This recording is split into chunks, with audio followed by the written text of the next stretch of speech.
Xəzər dalğa-dalğa könlümü çalar, külək qucaqlayar çiynlərimi.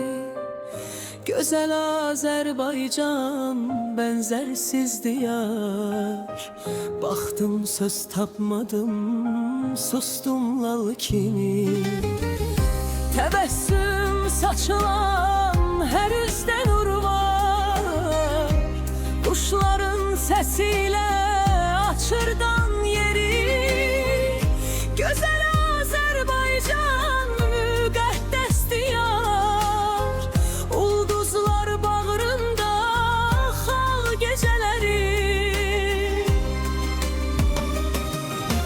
Sərvətdən yaradıb Allah bu yeri, zirvələr, vulkanlar, meşələr, göllər. Gözəl Azərbaycan Tanrının sirri, sənə xeyir dua göylərdən gələr. Sərvətdən yaradıb Allah bu yeri,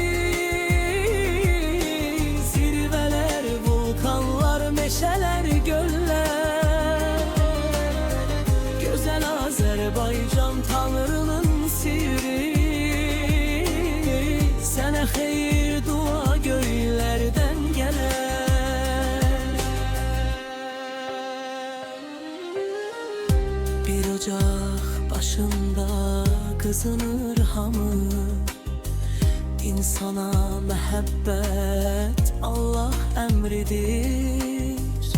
Haqqı mərhəməti dinini inanır, insanlar qol qola sabaha gedir.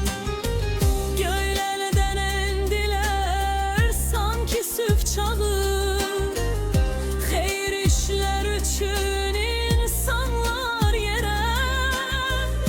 Gözəl Azərbaycan pirlər ocağı, sınmadıq yenmədik əsən yellərə. Bu odlar yurdunu sən qoru Allah, bu sevgi mərhəmət sülh diyarıdır. Mələklər görünür hər axşam sabah, üzümüz yolumuz sənə sarıdır.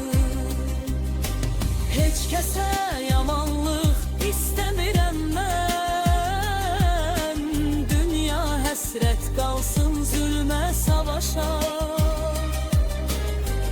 Gözəl